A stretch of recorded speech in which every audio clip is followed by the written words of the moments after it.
Yo voy a hablarles sobre todo, voy a desestructurar el Reglamento General de Protección de Datos, el 679/2016, del 4 de mayo de 2016. En lo que a nosotros nos afecta, hay partes del reglamento que afectan obviamente a los estados en sí, a sus autoridades de control, etcétera, etcétera, pero sobre todo el primer tercio, la primera parte del reglamento nos afecta directamente a nosotros como profesionales de la psicología. Vale. Vamos a ir desgranando más o menos cada una de las normas que se contienen en el reglamento. Y vamos a ver en qué nos afecta en nuestro trabajo, en nuestro día a día, ¿vale? Vamos a empezar por el ámbito de aplicación material y territorial. El ámbito de aplicación territorial es sencillo, se aplica en cualquier país de la Unión Europea y afecta a cualquier negocio, establecimiento, profesional que se encuentre tanto dentro de la Unión Europea o como fuera de la Unión Europea, pero preste servicios dentro de la Unión Europea. Es decir, nos podemos encontrar con empresas, incluso empresas que presten servicios médicos o sanitarios que se encuentren fuera de España, pero que presten sus servicios aquí o tengan un establecimiento en España. En ese caso les afecta obviamente de forma directa el Reglamento General de Protección de Datos y cuando se apruebe la Ley Orgánica Española, la nueva Ley Orgánica Española de Protección de Datos de carácter personal, también nos afecta. Bueno. Ahí, no sé si han entrado una o dos personas más. Tres. Dos más.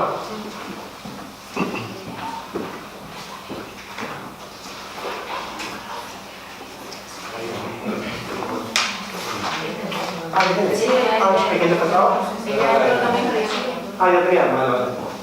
Gracias. Bueno, en cuanto a la aplicación del ámbito material, hay que decir que obviamente afecta a todos aquellos profesionales, empresas que traten datos de carácter personal, independientemente de lo que antes conocíamos como nivel de seguridad. No sé si se acuerdan, con la anterior regulación existían niveles de seguridad básico, medio, alto. Con la nueva regulación del Reglamento General de Protección de Datos, los niveles de seguridad han desaparecido. Vale, ya veremos más adelante por qué. Vale. Únicamente la nueva normativa de protección de datos, al igual que ocurría con la anterior, no se aplica a diversos tratamientos que hacen las administraciones públicas y a aquellos tratamientos de datos de carácter personal que hacemos a nivel doméstico, ¿vale?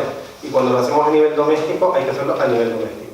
Es decir, coger, por ejemplo, hacernos un recetario con diferentes amigos que nos prestan recetas y tenemos sus datos de carácter personal. Bueno, en este caso quedaría obviamente fuera de la aplicación del reglamento. Otra cuestión también importante, que sí me gustaría decir ahora, aunque no viene específicamente regulada, es que a pesar de que a nosotros, por estar en el sector sanitario y tratar datos especialmente protegidos, sobre todo los relativos a la salud, hay que hacer la inscripción de los ficheros ante la Agencia Española de Protección de Datos, ¿vale? Pero esta obligación de inscripción desaparece para aquellas empresas o establecimientos que traten datos que no sean especialmente o no tengan la consideración de especialmente protegidos, es decir, que no afecten a libertades y derechos fundamentales o que traten datos especialmente especiales que por su naturaleza sí requieran una observancia mucho más atenta en cuanto a medidas de seguridad y en cuanto a su tratamiento, ¿vale?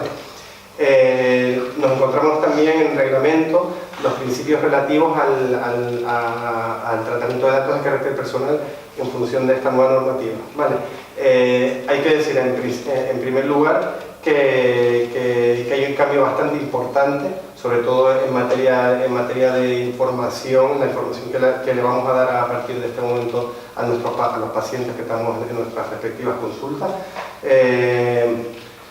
Pero bueno, los principios relativos al tratamiento que se contienen en el artículo 5 los vamos a resumir en unos pocos que nos puedan afectar, ¿vale?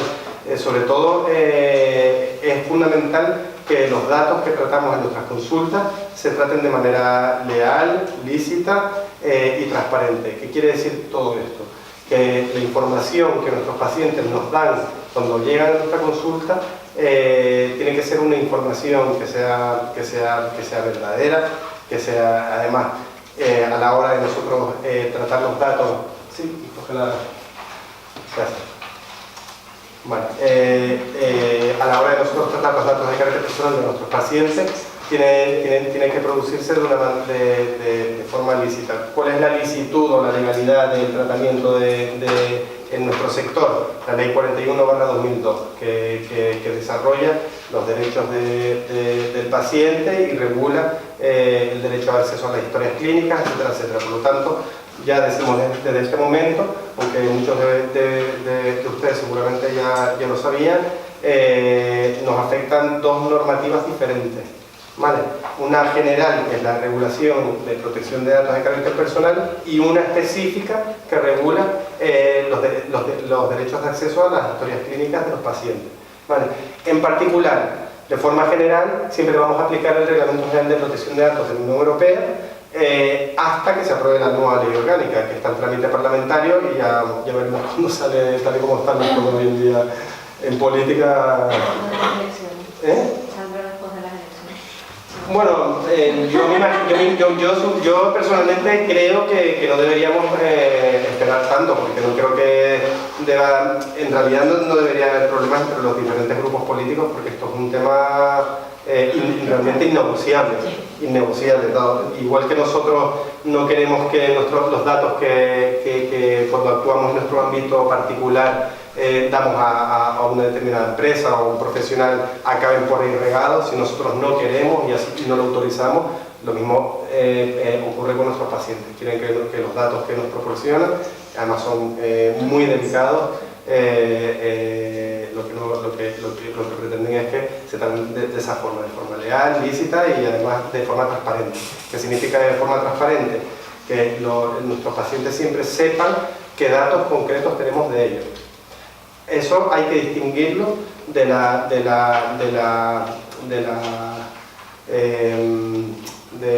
cuando nosotros lo tratamos específicamente, ¿vale?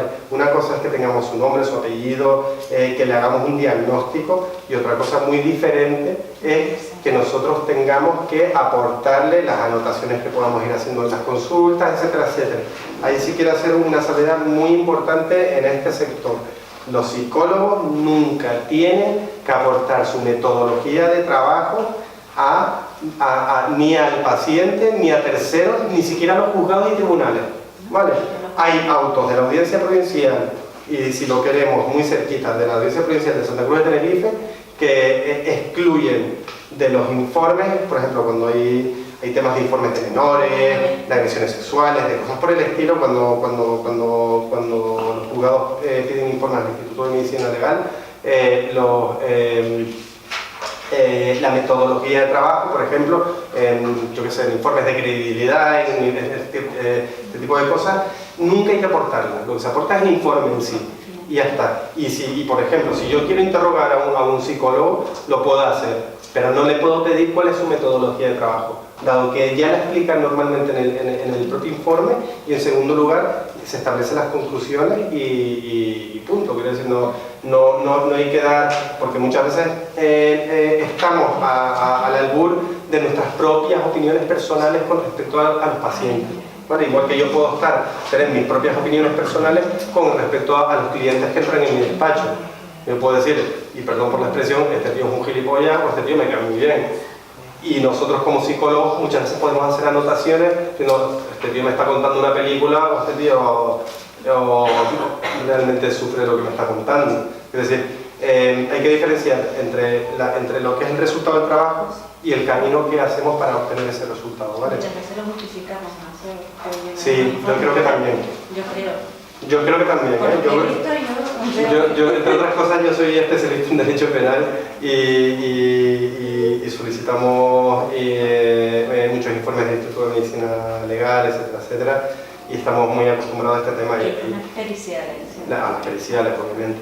Y nosotros, sobre todo, a la gente que no tiene mucha experiencia en derecho penal, se vuelven locos cuando encuentran un informe pericial contradictorio realizado por un psicólogo y le exigen y no paran de exigir: oye, pues dime por qué llegas a estas conclusiones. Mira, esta es la metodología de trabajo, pero yo no te voy a decir exactamente, ni te voy a dar las grabaciones, ni nada por el estilo. Por eso pertenece al ámbito más estrictamente íntimo que queda absolutamente fuera de cualquier regulación. Es decir, sí. Sí, te iba a preguntar, que lo habías mencionado pero no lo he cogido. ¿Cuál es la ley o el decreto que ampara esto que estás comentando? No hay ninguna ley ni ningún decreto que lo ampare. O sea, ¿tú te encuentras es construcción jurisprudencial. Vale. La jurisprudencia, sabemos que en España es una de las fuentes del derecho, ¿vale? Junto con la ley, la costumbre. No, la costumbre va detrás de... Toma, disculpa. Gracias. La costumbre va después de la jurisprudencia, pero dentro de las fuentes del derecho tenemos la jurisprudencia, ¿vale? La jurisprudencia tanto mayor, como la del Tribunal Supremo, como la menor, que es la de la audiencia provincial, ¿vale? Pero hay que saber, dado que nosotros ejercemos nuestra actividad en Santa Cruz de Tenerife, que es la propia audiencia provincial de Santa Cruz de Tenerife la que en diversos autos ha establecido que no hay que aportar nada de lo que yo estoy diciendo, ¿vale? Es como si a mí me dicen que yo tenga que violar mi secreto profesional en el despacho, es decir, mis clientes me matarían. Imagínate que estamos en nuestra consulta y nosotros hacemos valoraciones, ya pueden ser personales o profesionales, pero hacemos valoraciones que seguramente al paciente que nosotros tenemos delante igual no le gustan. Es decir, porque nosotros actuamos siempre desde un punto de vista objetivo, porque es lo que se nos exige en la profesión de psicólogo. La de abogado no tanto, la de psicólogo, sobre todo a la hora de hacer un informe pericial, sí que se exige esa objetividad. Es más, esa objetividad hay que justificarla en el propio informe. Vale. Bueno, vamos a seguir con los principios que nos afectan. Vale, habíamos hablado de que es obligatorio tratar los datos de manera leal, lícita y transparente. En segundo lugar, diremos que los datos tienen que tener, cuando recojamos los datos, tienen que basarse en una finalidad concreta.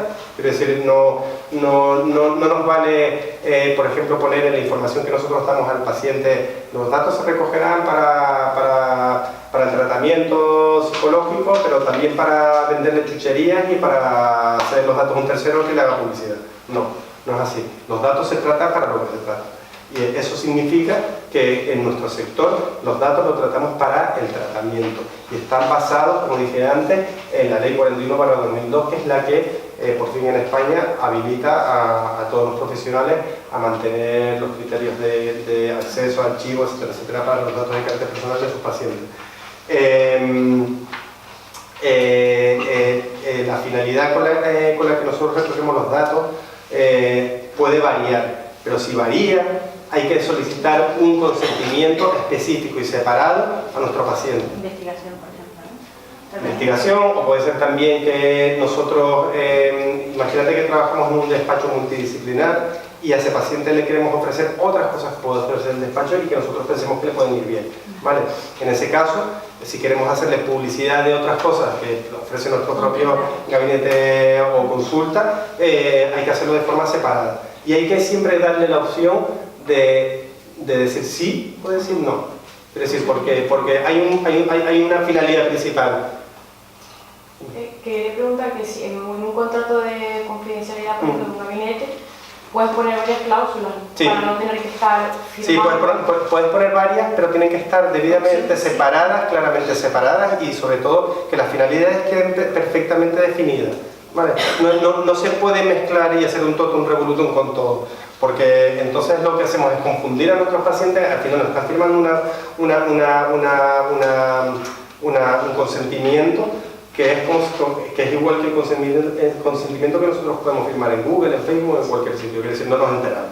Entonces, lo que pretendemos es hacer las cosas bien, sobre todo porque si pasa algo, la Agencia Española de Protección de Datos nos solicita el consentimiento que ha dado ese paciente en particular y ve que en el consentimiento hemos hecho un totum revolutum, automáticamente ese consentimiento queda fuera. Y como nos movemos en el ámbito sanitario, el consentimiento tiene que ser, la palabra no es explícito, la palabra es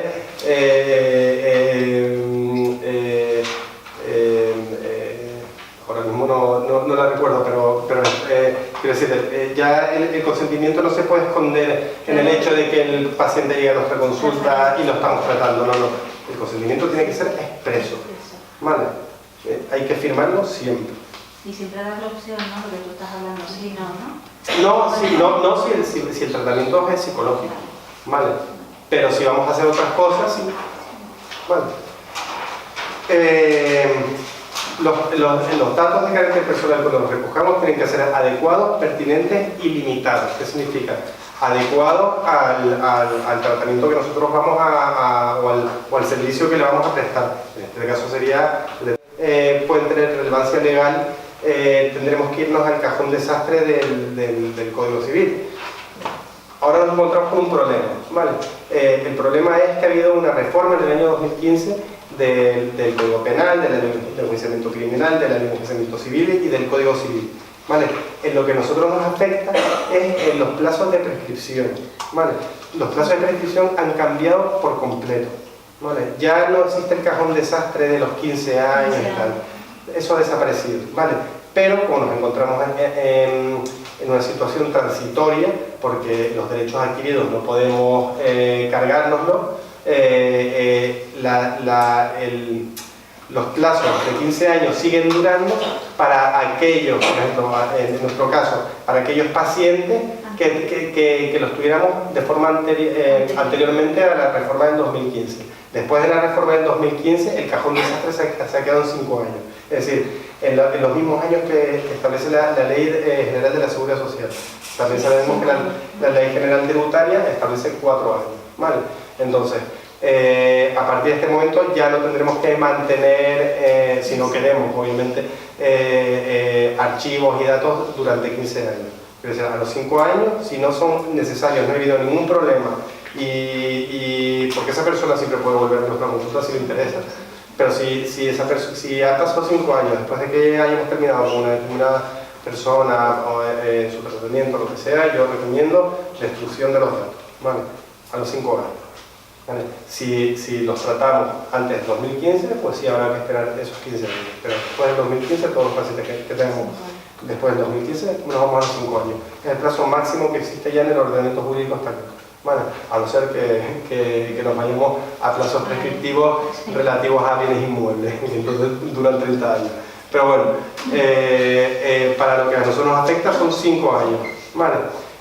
Ha desaparecido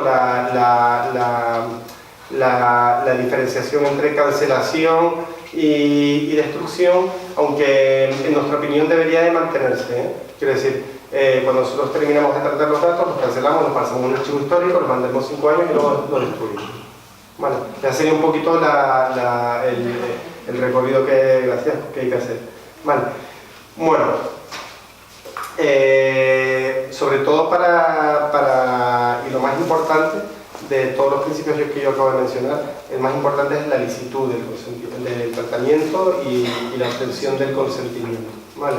Es decir, dentro de la licitud del tratamiento de datos de carácter personal, tiene que basarse en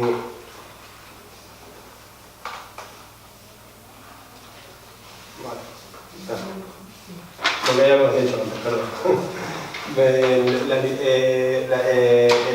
Como dijimos antes, más importante sobre todo es saber que los datos los tratamos de una forma legal y con una determinada finalidad. Eso es lo que engloba la licitud del tratamiento y por lo tanto el consentimiento que hay que dar. Nosotros en el despacho ya tenemos establecido toda la información que hay que prestar a los clientes de nuestro despacho, pero también a los pacientes, clientes de empresas, etcétera, etcétera, ¿vale? Y ajustada a la nueva normativa, porque ahí sí que cambia un poquito, ¿vale? Bueno, forma introductoria, lo que acabamos de decir, hay que solicitar el consentimiento a los pacientes, ¿vale? Ese consentimiento tiene que ser inequívoco, expreso y todos los calificativos nuevos que le da el Reglamento General de Protección de Datos, ¿vale? Viene regulado en los artículos 7 y 8 del reglamento y también se habla del consentimiento de los menores, ¿vale? Regula el consentimiento de los menores en el ámbito de las relaciones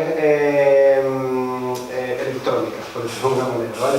Es decir, no regula el nuevo Reglamento General de Protección de Datos la edad mínima de los menores en relación al tratamiento de datos de carácter personal de forma genérica, sino solo se refiere en el artículo 8 al tratamiento que se hace a nivel electrónico, es decir, cuando los menores acceden a Internet y pueden comprar o no cosas en Internet, ¿vale?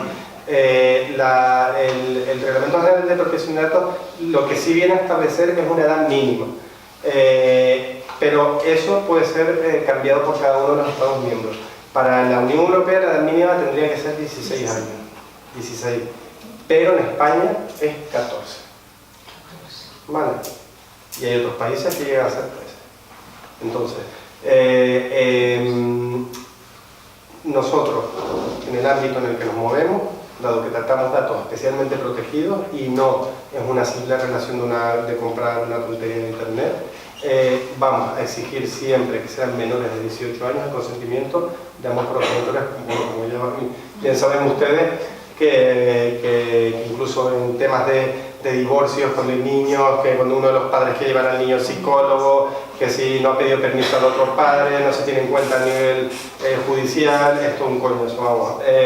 Siempre hay que intentar solicitar el consentimiento de ambos, ¿vale? Y si no se recaba el consentimiento de uno de ellos, pues siempre se puede acudir al juez, ¿vale? Y que sea el juez el que obligue a que el niño pase por el psicólogo, ¿vale? O sea que realmente es obligatorio el de los dos, el de padre y madre. Sí. Sí. Sí, porque... Pero no sé que la custodia sea compartida, ¿entiendes? No hace falta que tengan la custodia compartida. Te voy a Pero si explicar. tienen la custodia solamente uno de ellos, solamente tendría que No importa, no. Te lo voy a decir porque desde un punto de vista práctico, el informe que tú vayas a obtener del psicólogo, al final va a acabar en un juzgado. Si el juez ve que ha habido oposición o no consentimiento por parte de uno de los dos progenitores, ese informe no lo va a tener en cuenta nunca. ¿Por qué? Porque se consideraría un informe solo de parte, de una de las partes. Y por lo tanto no es un informe válido que el juez pueda tener en cuenta directamente. Ahora, si son los dos padres los que lo autorizan, sí. Y si no hay uno de los padres que no quiere, pues entonces sí puedes ir al juez y pedirle la autorización. ¿Vale? Es decir, basado obviamente en lo que pueda pasar, ya sea una separación, divorcio, ya sean malos tratos en el ámbito familiar, cualquier cosa, ¿vale? También hay que tener en cuenta, y es una cosa que nosotros hemos detectado mucho en nuestro despacho en los últimos tiempos, es que los niños empiezan a ser la vía a través de la cual se producen malos tratos en el ámbito familiar. Es decir, yo a mi mujer no le insulto, pero al chiquillo sí se lo digo. Y al final, quien acaba perjudicado realmente es el niño. Vale.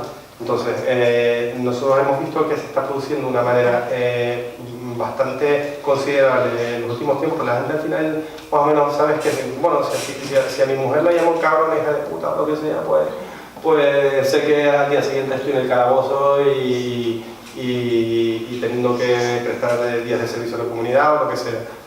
Sí, te iba a preguntar, a nivel entonces entiendo de una familia que te trae a consulta para trabajar con un menor, sí, hay que pedir la autorización a ambos progenitores, sí, y el menor, bueno, no hay un consentimiento explícito del menor, no, de porque 16 hasta los 18, nada. Yo lo que digo es los 18, ¿por qué? Porque vale, vamos a ver, nuestro Código Penal ha establecido la edad mínima penal, la ha aumentado cuando estuvo Rodríguez Zapatero en el gobierno a los 18 años, antes sí era 16, y por lo tanto hasta los 16 años se podía considerar que un menor tiene la capacidad para decidir sobre sus cosas, pero según Rodríguez Zapatero, pues no.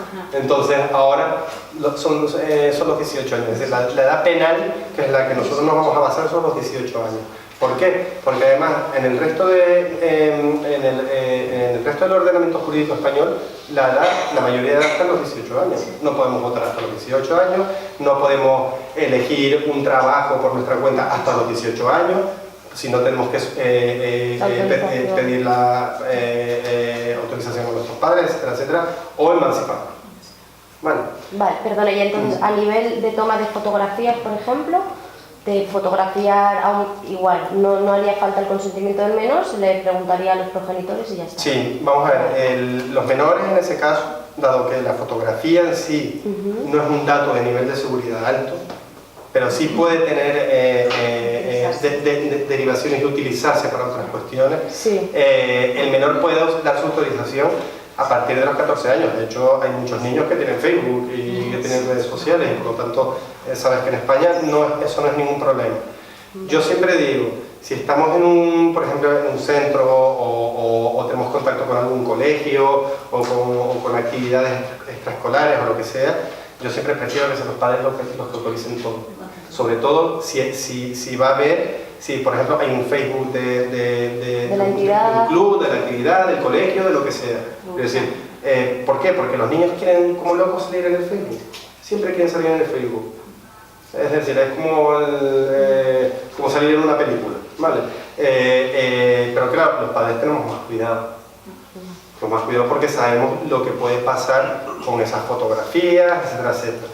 De hecho, la Agencia Española de Protección de Datos lo que exige normalmente es, aunque haya un menor cuyos padres hayan decidido que lo saquen de la red social y todas sus fotografías, no importa que en esa misma fotografía hayan más amigos suyos y todos esos amigos, sus padres hayan dado el consentimiento y no lo hayan retirado. Vale, da igual, desde que uno no quiera, su hijo no tiene por qué aparecer. Vale, y en el caso en el que le haces esta consulta a una madre que dice, por ejemplo, el padre o al revés, un padre dice que la madre está ausente, pero no participa de la vida del niño, ¿cómo haces ahí? ¿Pero en qué sentido está ausente? Quiero decir, que no hay visitas con el niño, a lo mejor por ejemplo hay un paso de manutención a veces, pero no ve al niño, no ejerce de padre, de una manera, incluso a veces hay una nueva pareja que ejerce de padre y a veces pues ni siquiera está para nada. Vale, mira, vamos a ver, el límite está en la patria potestad, ¿vale? Entonces, hay que distinguir lo que es custodia de patria potestad. La custodia es, como bien sabes, puede ser de mutuo acuerdo o puede ser impuesta por un juez, ¿vale? En el caso de que sea impuesta por un juez, puede ser custodia compartida o custodia para uno de los padres con régimen de visitas para el otro. Lo que tú me estás preguntando es cuando existe un régimen de visitas y hay uno de los padres que lo está incumpliendo de forma reiterada. ¿Vale? Sí, que no se vaya más allá, sino simplemente... Exacto. Mira,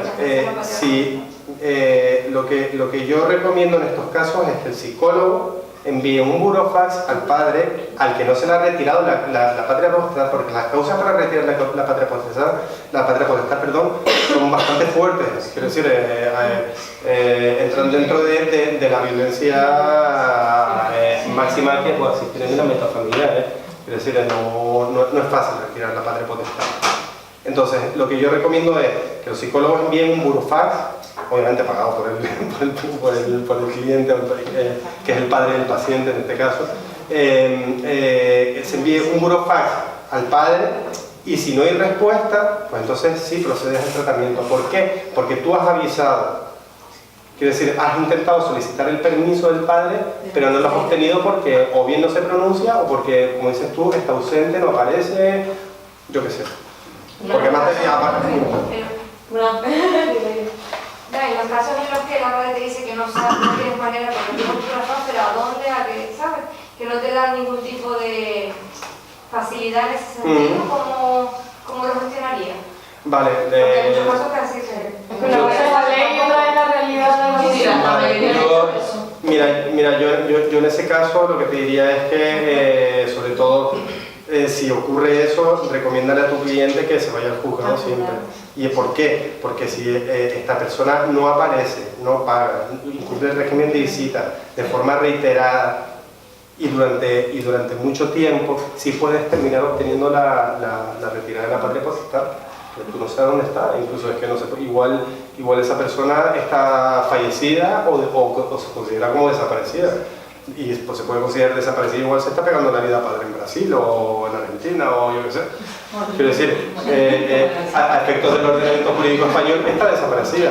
Cuando pasa un determinado tiempo, esa persona desaparecida se la da por fallecida, lo cual no significa que esté fallecida, pero legalmente está fallecida. Vale.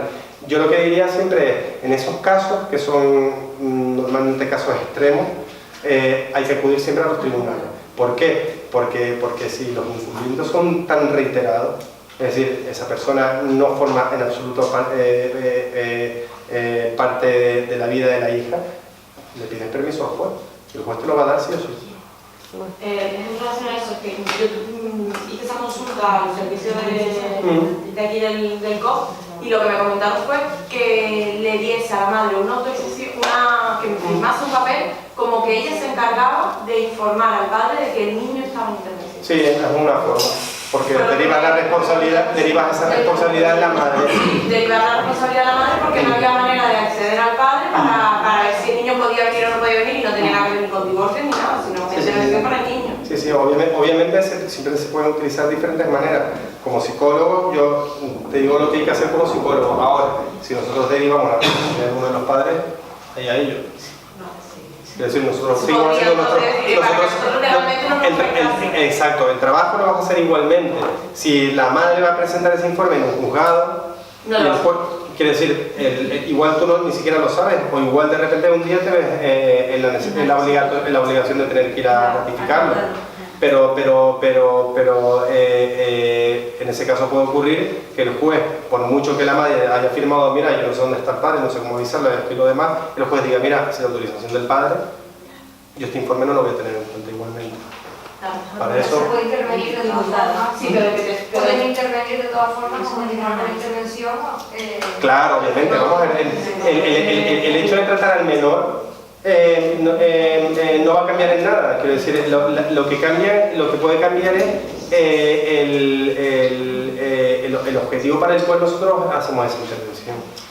Quiero decir, si hacemos esa intervención para que acabe en un juzgado, para obtener la custodia o lo que sea, lo que quieran los padres en ese momento, probablemente el juzgado no se vaya a conseguir nunca.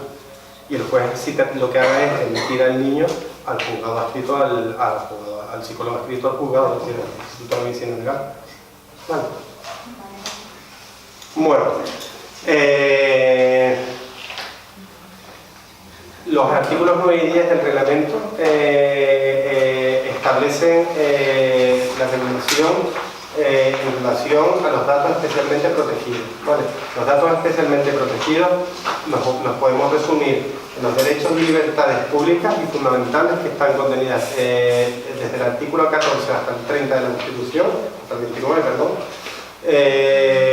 y aquellos datos que son especialmente sensibles, como datos relativos a la salud de las personas, a la vida sexual, a las creencias religiosas, políticas, etc. Que no dejan de ser todos, estar todos conectados con los propios derechos fundamentales y libertades públicas. ¿Vale? Obviamente, la regulación que se establece sobre los datos especialmente protegidos es la que hablamos desde el principio. Es decir, el consentimiento que nos tiene que dar, bien sea nuestro paciente o el padre o tutor de nuestro paciente, tiene que ser expreso, inequívoco, claro y aplicando todos los principios que vimos al principio. ¿Vale?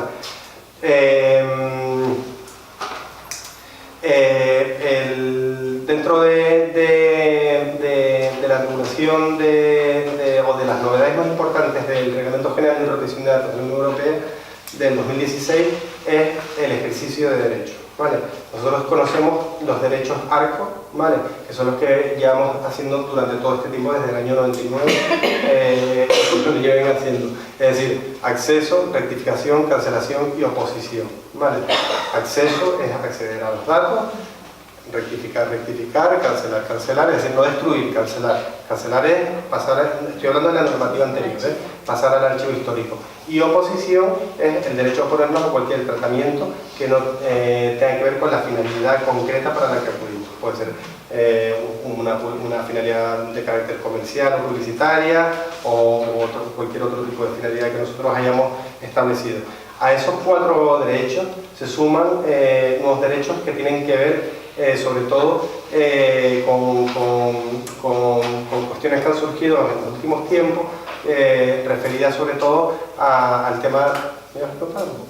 Sí, pero no tenía... Vale, referida al tema de redes sociales, Google y todo este rollo, el famoso derecho al olvido, ¿vale? Que también se denomina derecho de supresión. Vale, dime, continúo. Que en cuanto a lo que no me quedó claro, que ahora lo volviste a mencionar, por ejemplo, las anotaciones que hacen de la consulta, no tienen, o sea, no te las pueden pedir, por ejemplo, en un juzgado, etc. Y el paciente tampoco. Te las pueden pedir. Sí, bueno, que no tienes por qué darlas, y al paciente tampoco. No, paciente no. Es decir, que si yo, por ejemplo, me piden una historia que esté en el periodo de esos 5 años, sí, yo no tengo la obligación de aportarle mi... Vamos a ver, dentro de la experiencia profesional y el buen saber hacer. Es decir, yo igual sería incapaz de pegarme 1 hora o 2 horas escuchando los problemas psicológicos de una persona, pero si puedo estar 1 hora escuchando sus problemas legales. Los problemas legales me tengo que estar apuntándolos uno a uno y incluso hacer una evaluación instantánea de lo que tiene que hacer. Pero en vuestro caso, ustedes van haciendo anotaciones, valoraciones, porque sobre todo hay que tener en cuenta que nos movemos en un terreno muy pantanoso, que es el de la salud mental. En la salud mental nos podemos encontrar con muchas cosas diferentes. No solo con un paciente que se le haya muerto el padre y que esté pasando por una depresión o un momento de ansiedad, también puedes pasar por un paciente que te llega a la consulta y que te pretende engañar. Porque al final lo que quiere es engañar a su empresa o a su mujer o a tú sabes qué. ¿Entiendes? Pero es decir, esas valoraciones que tú puedes hacer se quedan para ti, para tu secreto profesional. Y no entra nadie. Y no se puede destruir por nada. Ni siquiera los juzgados ni los tribunales. Porque así no es que existe una norma que te diga, no, es que los psicólogos esto y lo otro. No. Como dije antes, es construcción jurisprudencial. Y son los jueces los que establecen que es válido que tú presentes un informe con unos antecedentes, un trabajo y unas conclusiones. Y se acabó. Y eso es lo que se tiene en cuenta. Pero a nadie le interesa que tú tengas una valoración o una opinión personal sobre esa persona, y muchas veces lo anotamos, porque somos personas. Es decir, no somos robots. No, por eso mismo lo preguntaba justamente, porque si un paciente, por ejemplo, te exige, pues quiero ver lo que estás escribiendo, por ejemplo, hay muchas veces que justamente por el tema de hacerlo resumido, no está preparado para que una persona lo vea. Exacto, porque vas a poner cosas muy... No. Yo lo que te diría es que al paciente se le dice, mira, tú puedes dar en un momento dado un diagnóstico que tampoco es recomendable, pero bueno, puedes dar un diagnóstico en una primera visita y más o menos detectas lo que esa persona puede estar sufriendo o qué es lo que tiene o lo que sea. Pero yo lo que le diría al paciente es, mira, ahora estamos con el tratamiento, estás acudiendo a la consulta y en la medida en que vayan pasando los días yo te puedo ir dando información. Es decir, información sobre tu diagnóstico, sobre todo lo que puedes hacer para mejorar, pero en vuestro sector eso casi ocurre de forma instantánea. Quiero decir, yo por ejemplo, en el año 2012 mi padre falleció y yo fui una compañera vuestra que ya está jubilada. Cuando fui a vuestra compañera, ya desde la primera consulta ya me dijo, tienes una ansiedad que, vamos, agüita, ¿sabes? Parece que te han metido un cohete en el culo y vas a ir a la luna. O sea, así me lo dijo. Quiero decir, yo obviamente, y ella estaba anotando cosas, yo no le voy a pedir lo que está anotando. Entonces, lo que yo pretendía era ir a su consulta para mejorar la ansiedad que tenía. ¿Vale? Y quitarme las pastillas que me había mandado el médico de cabecera, claro. Todo el mundo empastillado. No, es que lo primero, vamos, es que claro, porque en mi caso personal yo no me di cuenta porque seguía trabajando, mi padre falleció, incluso yo oficié el funeral porque mi padre era ateo y lo hicimos en mi casa de Las Palmas y tal, no sé qué, y como me ocupé yo de todo, mis hermanos no quisieron hacer nada, yo llegué a un punto en el que no lloraban y no sé, estaban como en una nube, hasta que de repente un día a mi suegra cogí y casi la machaco. Y claro, en ese momento me di cuenta de que yo necesitaba ayuda, de que yo no estaba bien, de que estaba con un tono de voz súper alto constantemente, de que no veía más allá, ni siquiera no me había permitido ni un minuto para llorar a mi padre. Y eso que mi padre para mí era como mi hermano. Mi padre era también abogado. Y entonces fue complicado. Claro, yo no voy a asistir a la compañera de ustedes que me dé absolutamente nada. Yo seguía sus pautas, lo que ella me mandaba, los ejercicios, esto y lo demás, y conseguí lo que quería, que era sobre todo relajarme, asumir lo que había pasado, asumirlo de verdad, es decir, no como lo estaba haciendo, es decir, mi padre falleció y ahora me tengo que ocupar de la herencia, porque era prácticamente de donde yo estaba, y me olvidé de la parte sentimental, que era la que más yo quería de mi padre, realmente.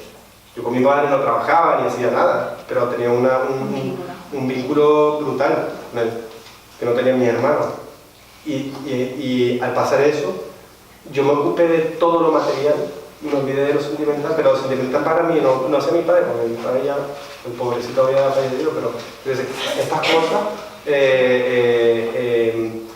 como yo lo he vivido, más o menos sé cómo funcionáis un poquito vosotros, pues lógicamente hay que, y si hay un paciente que es impaciente y quiere saber cosas, pues hay que decirle, espérate, vamos primero a intentar mejorarte de velocidad, de lo que sea, pero obviamente no le dé de hecho a mí no me ha pasado ninguna nunca, valoración. pero bueno, o sea, en la consulta se puede dar. Sí, no, yo sé que se puede dar, Por saber porque gente hay a patadas y personalidades a patadas, y te puede hacer saltar cualquier persona y decirte, a ver, déjame ver lo que estás anotando de mí.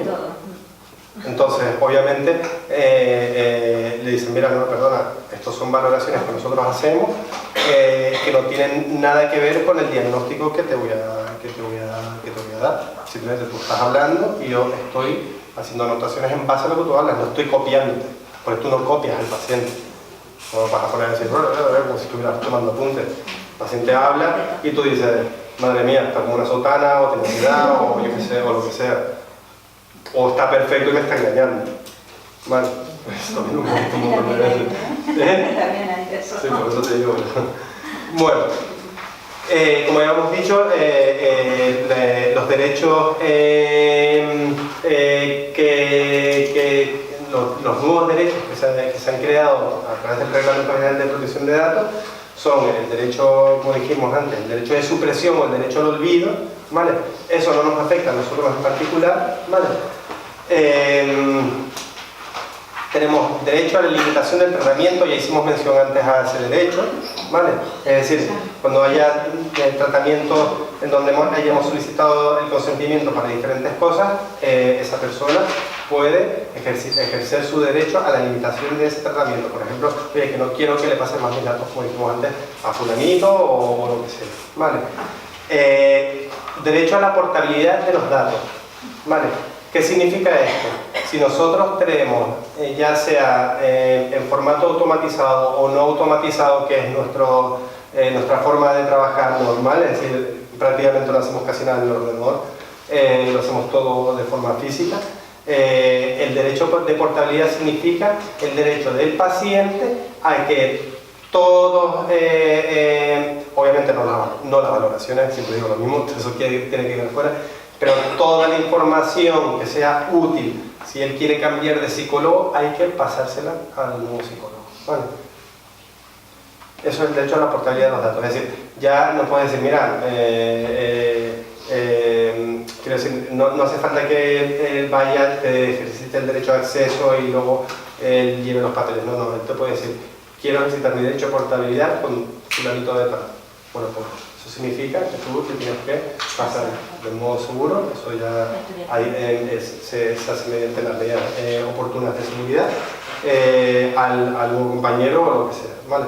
Pero el derecho a la portabilidad significa eso, es decir, el derecho que yo tengo a que mis datos sean traspasados, por ejemplo, de una empresa a otra, porque ya no me gusta cómo trabaja esta empresa, es lo que un poco donde más lo vamos a ver es en el derecho bancario, ¿vale? Es decir, cuando yo quiero cambiar de una hipoteca de un banco a otro, o cuando quiero cambiar un determinado producto financiero por otro que me ofrece otro banco, sabemos que esto legalmente ya se puede hacer desde hace unos 10 años, pero desde un punto de vista de protección de datos nunca ha estado regulado, y ahora por fin ya se ha regulado. Vale. ¿La manera segura cuál sería? Si se lo vas a dar a otro profesional, ¿el correo se considera una forma segura? Realmente no. No, yo... Realmente no. Vamos a ver. Yo voy a decir una cosa ya de entrada con respecto al tema de los correos electrónicos. ¿Vale? Los correos electrónicos, desgraciadamente, en España, y esto viene regulado desde el año 99, estamos en el 2018. Es decir, no es culpa nuestra. Es culpa de que en realidad al sistema no le interesa por el momento productos de este tipo, y es el encriptamiento de los datos, o la encriptación de los datos, perdón. ¿Vale? ¿Por qué? Porque para que yo pueda encriptar datos y enviártelos a ti, y que sea una forma absolutamente segura de traspasar datos, en realidad yo necesitaría un programa y tú necesitarías el mismo programa. O por lo menos algo es decir, un dispositivo informático que pudiera desencriptar los datos que yo he enviado encriptados. Y eso no existe ni aquí, ni en Francia, ni en Alemania, ni en ningún lado. Es decir, es un tema que está súper legislado en la Unión Europea, en todos los países, y sobre todo aquí en España desde el año 99, pero eso no ocurre. Es decir, yo me acuerdo en el año 2006, 2007, intenté meterme con el tema de la encriptación y tal con algunos compañeros, y fue absolutamente inútil, pero totalmente inútil, ¿sabes? Es que ni la LexNet, es decir, el programa de justicia que utilizamos los abogados y procuradores, ni siquiera tampoco te encripta, ¿verdad? Y si en esos correos que envías no vienen datos personales, por ejemplo, un correo con una orientadora de un colegio, en el que sabemos de quién estamos hablando, pero no ponemos el nombre, ¿se podría? Vale. Mira, eso estás adelantado, pero bueno, lo puedo explicar. Vale. Uno de los en cuanto a medidas de seguridad, dentro de los principios de las medidas de seguridad, nosotros sabemos que con el reglamento que existía en España, el de 2007, establecía medidas de seguridad, ¿vale? Que si contraseñas, que si los armarios tienen que tener llave, algunas cosas, y también muchas leyendas urbanas, Yo también tengo que decirlo porque como apareció un montón de empresas de protección de datos y iban al tema comercial y ya está, te intentaban vender la moto con lo que fuera, incluso metiéndote el miedo en el cuerpo, incluso llegando a tu oficina y diciéndote, este papel pues no lo puedes tener aquí porque no sé qué, no sé qué, no sé cuándo. No, vamos a ver, hay que ser lógico y obviamente uno tiene que seguir trabajando, hay que hacer su día a día, no puede estar todo el día pensando en la ley de protección de datos, excepto para cuando venga el paciente y lo firme, el resto ya tenemos que seguir trabajando, y no tener en mente otra cosa que no sea nuestra profesión, nuestros conocimientos profesionales y poco más. Yo siempre lo digo a la gente, hubo mucha leyenda urbana porque el reglamento del 2007 establecía así medidas de seguridad, pero siempre en los párrafos continuos dentro de los mismos artículos, en el artículo 107, en el 111, en el 90 y pico, establecía que si no se pudiera cumplir la medida de seguridad que la original, es decir, poner cerraduras a los armarios o tener una habitación específica de archivo cuando se traten de datos de nivel de seguridad alto, lo que se establecía era que si no se podía cumplir con esa medida de seguridad, se podía aplicar una de carácter alternativo. Por lo tanto, ¿qué hicimos nosotros, despacho de abogados? Irnos a las medidas de seguridad de carácter alternativo porque no queríamos que ninguno de nuestros clientes sufriera a la hora de implantar la ley orgánica de protección de datos en su despacho o en su empresa o donde fuera. Entonces, hacíamos a las personas, no las cosas, sino a las personas responsables de la seguridad de los datos. Quiero decir, no puedes, en mi opinión, dejar al albur de un armario con llave como si fuera la superprotección de los datos de carácter personal, cuando no puedes. Es decir, cojo, le meto una patada al armario, te lo rompo y ya me llevo todas las carpetas que hay dentro. O le echo gasolina, le pego fuego y a ver dónde están tus datos. Entonces, todas aquellas medidas de seguridad, sobre todo cuando se trataba de elementos no automatizados, al ser armarios, gavetas y todo este tipo de cosas, muchos caímos en las redes del reglamento y no supimos que había otras cosas que nos podían dejar seguir haciendo nuestro trabajo sin que tuviéramos que invertir un duro en mejorar nuestro despacho, en poner puertas, cerraduras en los armarios, o poner una alarma, o yo qué sé, cosas que la gente te vendía por ahí como si fuera... Es decir, realmente, y es más, las medidas de seguridad particulares han desaparecido. Quiero decir, hay que estar al progreso técnico para saber qué medidas de seguridad podemos aplicar. Tenemos ordenadores, pues le ponemos una clave al ordenador. Utilizamos programas de gestión, pues si hay varios usuarios del programa de gestión, que cada uno tenga su clave.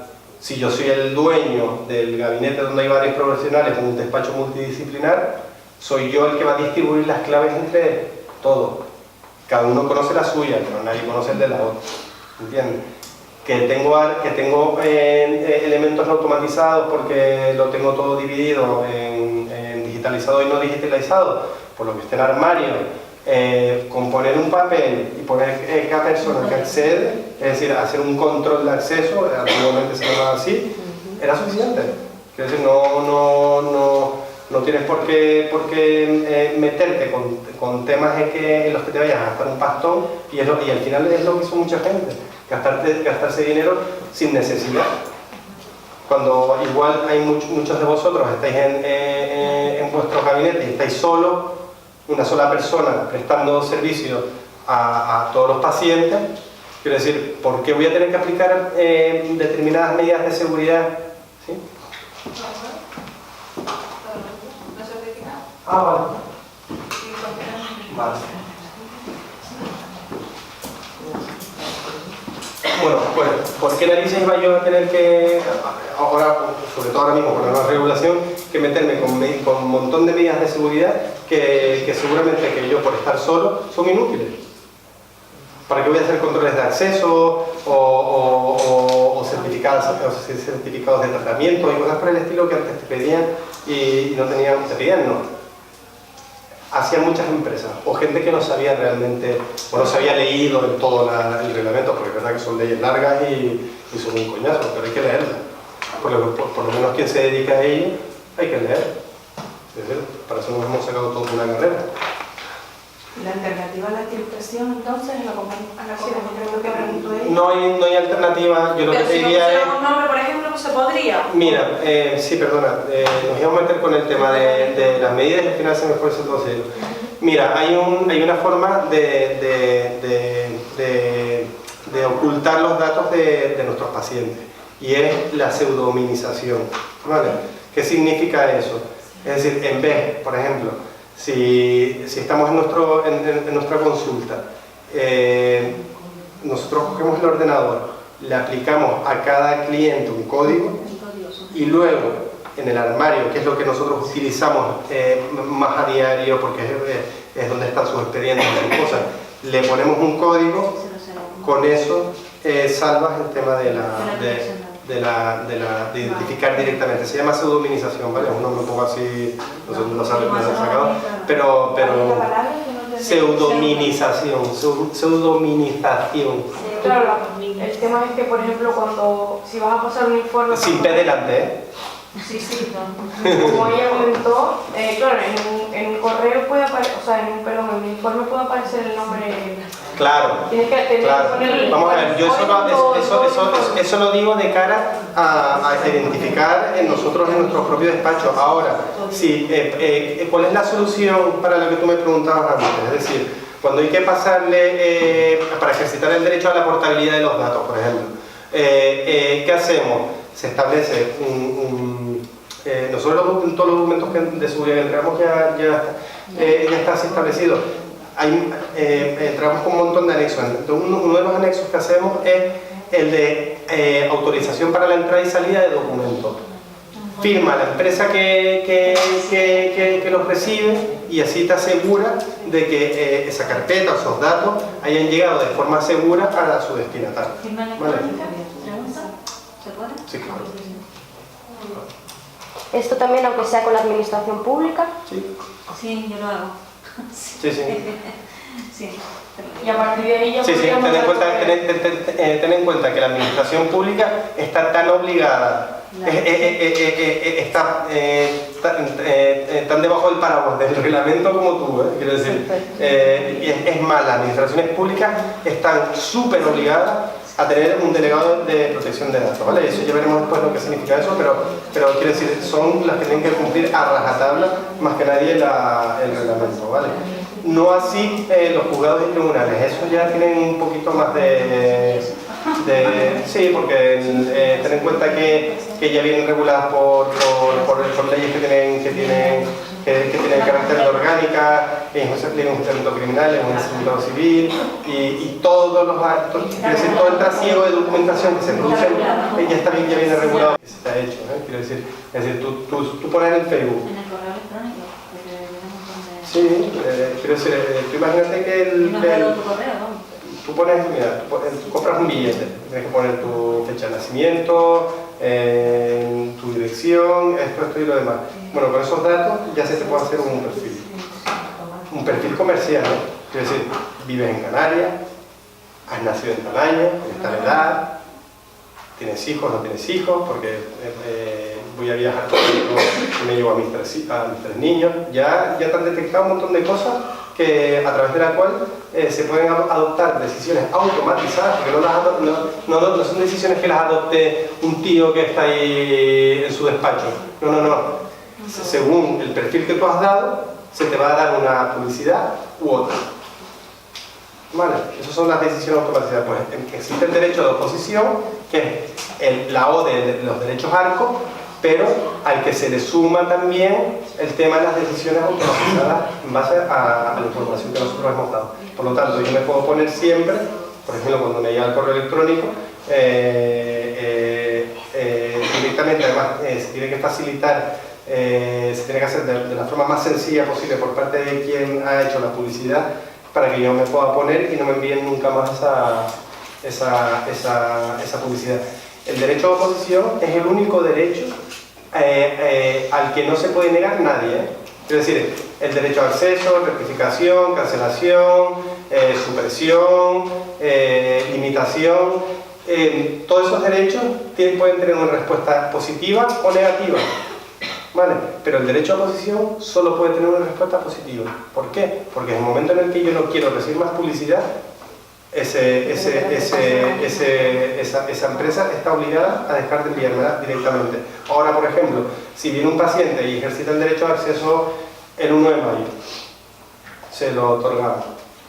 Damos 10 días, el mes, tal. Bueno, ahora el reglamento lo ha reducido todo un mes, pasa el mes, otorgamos el derecho de acceso y a los 2 días vuelve a pedirme el derecho de acceso otra vez. Bueno, pues yo tengo 2 opciones. Antes solo tenía una opción, que era negarme. ¿Por qué? Porque me estás tomando el pelo, nada más. Lo que establecía el reglamento era que si dentro del periodo de 365 días tú me ejercitabas el derecho de acceso 2 veces, sin que hubiera cambiado ningún dato, yo puedo negarme, porque lo que estás haciendo es, por decirlo de alguna manera, fastidiándome para ver si caigo en algún renuncio y me puedes denunciar. ¿Entiendes? Eso lo hace muchísima gente, ¿eh? Es decir, la bondad está demasiado sobrevalorada. Te lo digo porque hay mucha gente que se comporta así con empresas, con profesionales. Bueno, ahora el reglamento lo que ha hecho es, aparte de que te puedas negar, lo que puedes hacer es cobrarlo. Es decir, ¿tú quieres otra vez el derecho de acceso? Vale, te cuesta 100 euros. Sí. ¿Lo vuelves a querer otra vez? Pues te cuesta 200. Cuando van a admisiones por las historias clínicas. Exacto. Es decir, el reglamento ha establecido 2 formas de limitarlo. De limitar el ejercicio de derechos. Denegándolo por cualquiera de los motivos que se establezcan legalmente, porque se reitera demasiado, o Cobrando. te cobro. Que eso le duele más a la gente. Pero no hay una regulación en cuanto al cobro. No hay una regulación en cuanto al cobro, sino que sería algo... ¿Se está en el reglamento? Ah, o sea, que te determina cuánto le... No determina cuánto le puedes cobrar. Lo que dice es que le puedes cobrar. Ya es cuestión tuya lo que le quieres cobrar. Y entonces ese derecho... Porque igual a ti te conviene y dices, oye, si me puedo sacar 50 euros porque este tío sigue queriendo el derecho de acceso, pues que lo pida cuantas veces quiera, yo lo voy a cobrar Sí. y ya está.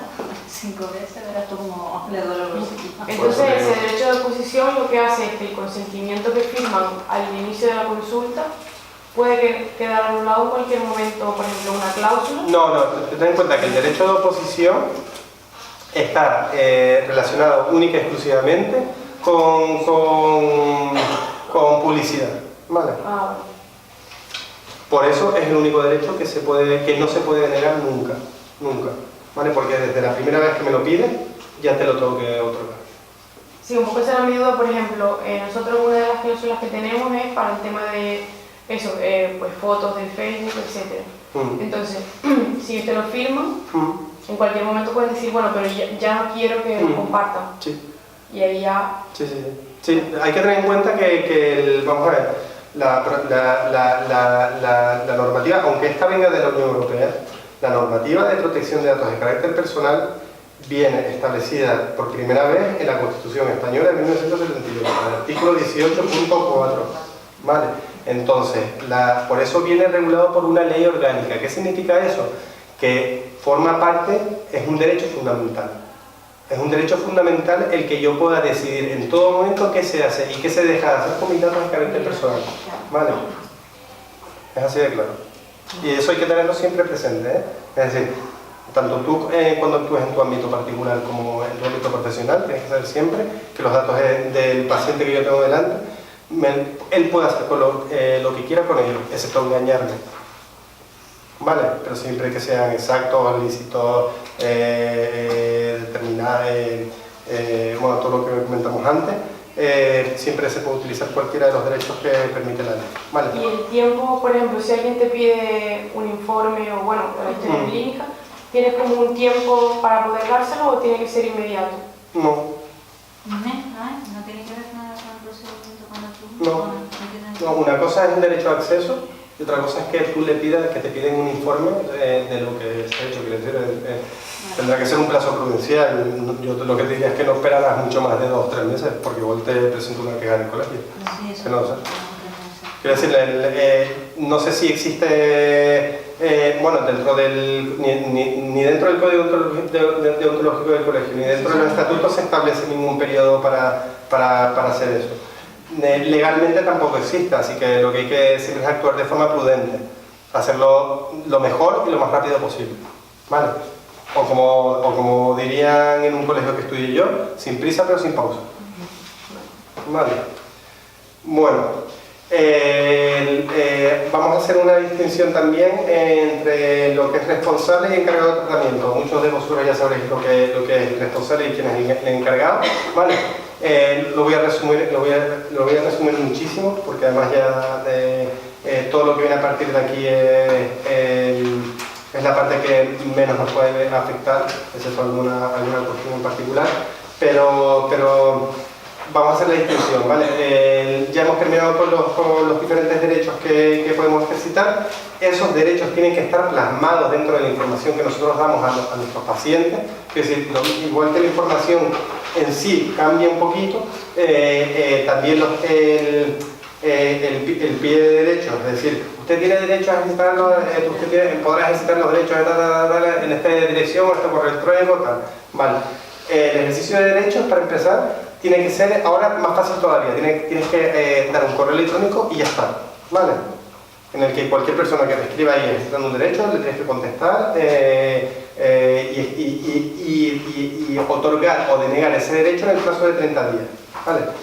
Eso es así con la nueva regulación y lo ha hecho de forma general para todos los derechos, excepto para todos los derechos.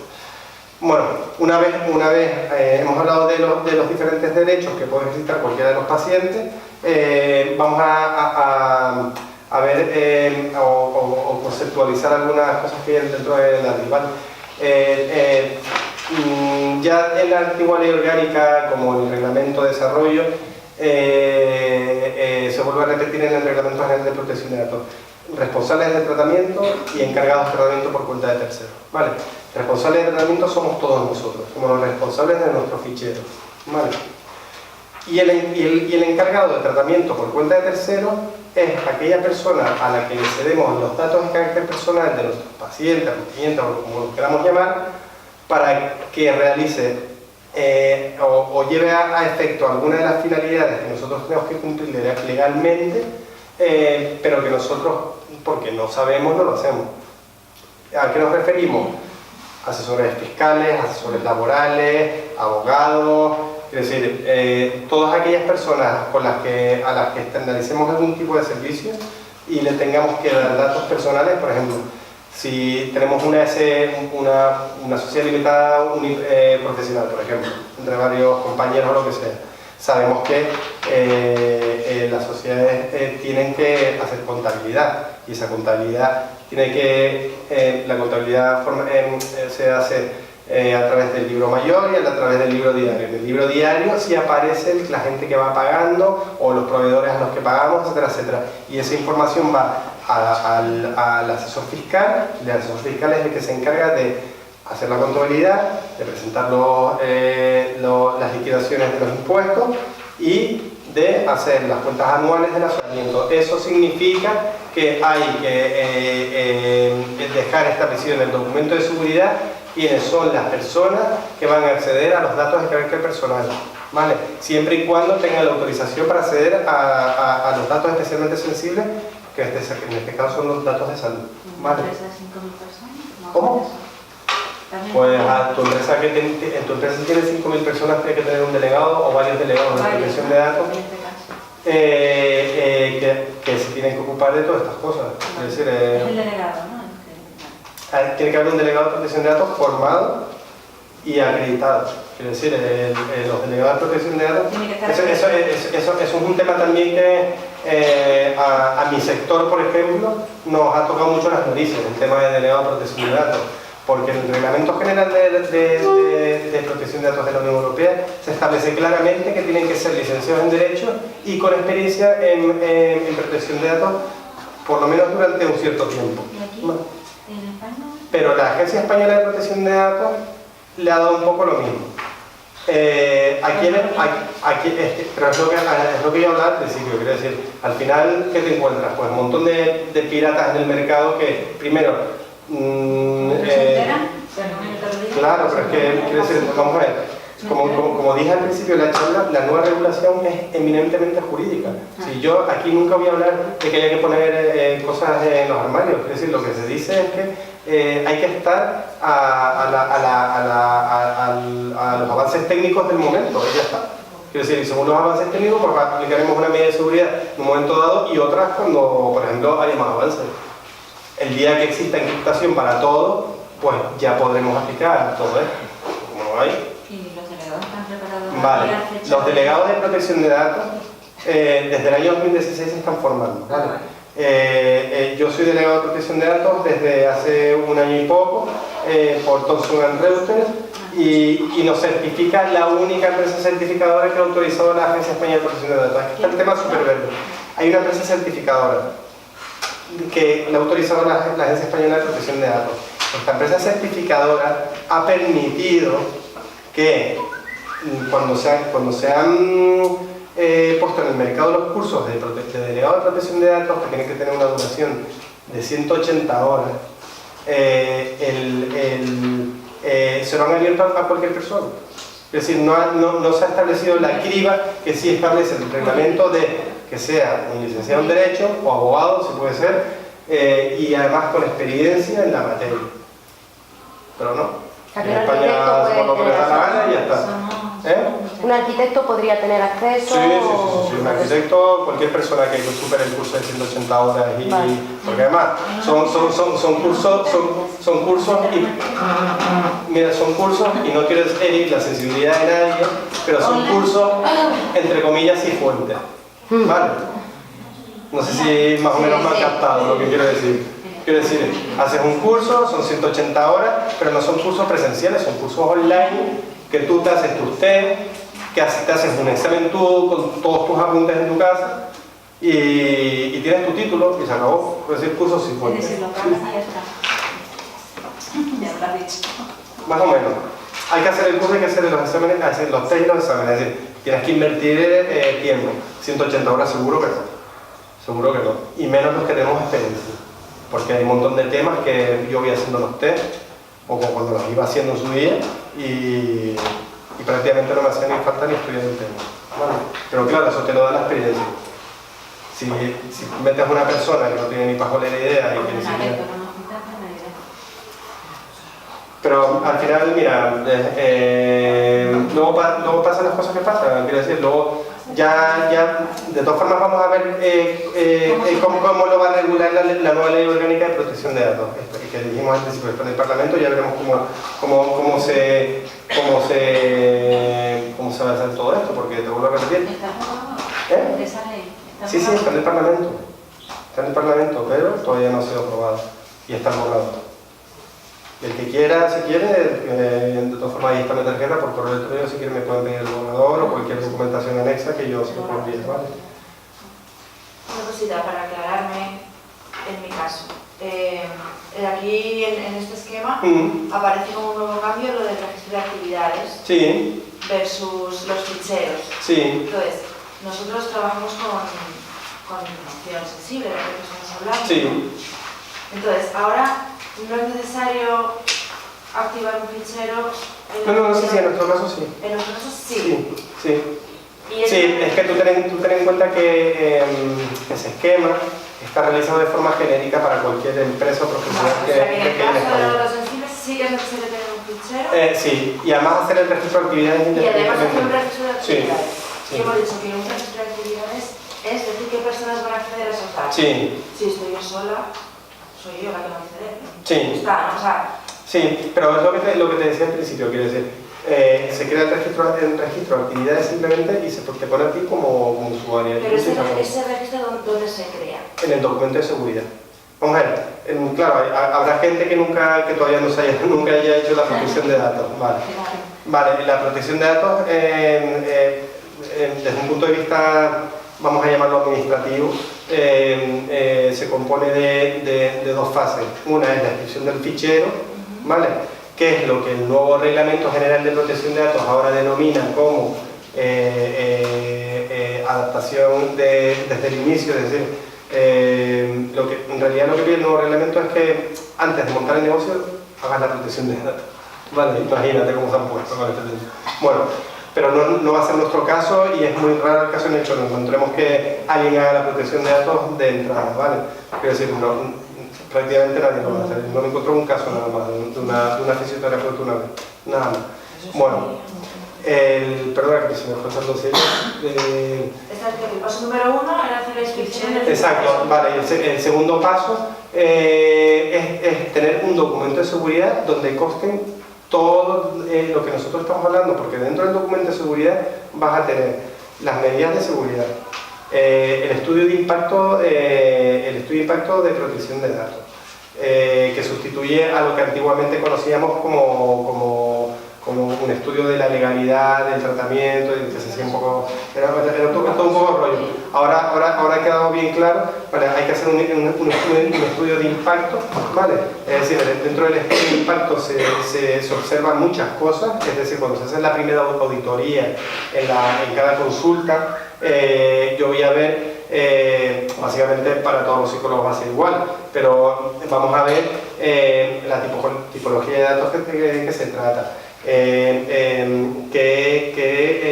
efectos tiene el tratamiento de los datos de carácter personal? Tanto efectos de carácter jurídico, económico, efectos de cara a la facturación de la empresa o del gabinete o de la consulta. Quiere decir, hacer un estudio integral de cómo va a afectar el tratamiento de datos de carácter personal. Así se establece en el propio reglamento. Es una de las cosas más importantes que cambian y es lo último de lo que yo hablo, ¿vale? Dentro de ese documento de seguridad se va a contener el estudio de impacto, todos los formularios que vas a necesitar para tratar los datos, es decir, los formularios de consentimientos informados, ejercicios de derechos, cartas de contestación a ejercicios de derechos, formularios para recogida de currículum vitae, en el caso de que tengas empleados, formularios para los empleados, y luego un montón de anexos que también te ayudan a todo esto, ¿vale? Quiero decir, el documento de seguridad era obligado por la antigua Ley Orgánica de Protección de Datos y el reglamento, y ahora lo que se establece es que hay que hacer un estudio de impacto, ¿vale? Entonces, el estudio de impacto viene a sustituir a lo que antiguamente era el documento de seguridad, porque luego además también hay que aplicar medidas de seguridad, que es lo siguiente de lo que vamos a hablar, ¿vale? Las medidas de seguridad tienen que estar establecidas documentalmente, ¿vale? Para cada uno de los ficheros y para cada uno de los elementos que tratan los ficheros, ¿vale? Hay una cosa de la que no he hablado desde el principio, y es el concepto de fichero, ¿vale? El fichero es la unión, ya sea física o digital o mixta, de todos aquellos datos de carácter personal que puedan identificar una persona o un determinado tipo de tratamiento, ¿vale? Por ejemplo, podemos tener un fichero de pacientes, ese fichero puede estar dividido en el ordenador y parte en el armario, ¿vale? Por lo tanto, ese fichero de paciente va a contener los datos del paciente, diagnóstico, salud, etcétera, etcétera, ¿vale? Si nos vamos al fichero fiscal y contable, por ejemplo, que es el fichero que nosotros vamos a utilizar, que es el que le pasamos al asesor fiscal para que nos haga la contabilidad, nos presente los impuestos y todo ese rollo, no va a contener los datos de salud, por ejemplo, porque no nos interesa, porque lo que vamos a pasar es la factura que le hemos emitido al paciente, ¿vale? Pero sin tener que decir en la factura. No, puede aparecer el nombre del paciente, eso no es ningún problema. Dado que estamos hablando de un encargado de tratamiento, el encargado de tratamiento tiene que cumplir también con una serie de condiciones que exige el nuevo Reglamento General de Protección de Datos, es decir, tener sus ficheros inscritos, básicamente tener su protección de datos hecha, y además con alguna obligación más, es decir, tiene que tener un registro de todos y cada uno de las personas de las que tratan sus datos de carácter personal. Quiero decir, los asesores fiscales van a tener que tener a partir de ahora un registro de todo lo que hacen, por ejemplo, contigo y con sus 20.000 clientes más que puedan tener en su empresa. Exacto. Vale, son obligaciones más específicas, pero las afectan a ellos, ¿vale? Nosotros, desde nuestro punto de vista, lo único que tenemos que saber es que nosotros somos los responsables de nuestro fichero, pero que también hay encargados que realizan las funciones a las que estamos obligados por ley a realizar, pero que no sabemos porque obviamente ni tenemos la formación, ni el tiempo, ni las ganas, ni nada por el estilo. Entonces, que lo haga el asesor fiscal. Vale. No, porque con la firma electrónica tú puedes presentar tu impuesto si quieres. Vale. En cuanto a la seguridad y medidas de seguridad, dijimos al principio que han desaparecido totalmente. Quiero decir, ya no nos dicen que pongamos clave, ya no nos dicen que pongamos nada. Ahora sí nos dicen, por ejemplo, que pseudonimicemos los datos, por ejemplo. Con un código de número. Exacto. Que nos adecuemos a las medidas técnicas y organizativas que pueda haber en cada momento, ¿vale? Una cosa importante dentro de los principios de medidas de seguridad y que ha cambiado radicalmente con respecto a la regulación anterior son las violaciones en materia de seguridad de datos de carácter personal, ¿vale? Dentro de las violaciones de seguridad, es decir, porque existen brechas en la seguridad de los datos, antes lo que teníamos que hacer es establecer un protocolo para la recuperación de los datos a nivel interno de la empresa, y si se producían pérdidas de datos especialmente protegidos, había que comunicarlo a la autoridad de control, que en este caso es la Agencia Española de Protección de Datos. Ahora hay que comunicarlo siempre, sí o sí, en un plazo de 72 horas. ¿Vale? Es decir, la Agencia Española de Protección de Datos ahora se va a enterar de todo, de cualquier pérdida, o debería enterarse de cualquier pérdida, aparte de tener que informar a los pacientes. ¿Vale? Desde ese punto de vista, yo sí voy a hacer una recomendación. Lo digo porque obviamente, a pesar de que hayan desaparecido las medidas de seguridad, yo sí afinaría un poquito, gracias, con el tema de los elementos no automatizados y los elementos automatizados. ¿Por qué lo digo? Porque los psicólogos tienden a realizar su actividad, el 90% de su actividad en documentos escritos, ¿vale? Es decir, lo guardamos todos en armarios, en gaveteros, en archivadores, etcétera, etcétera. Normalmente tenemos en el ordenador la agenda de contacto y no mucho más, ¿vale? Y los informes que podamos hacer que nos pidan y que hacemos en el ordenador, ¿vale? Pero realmente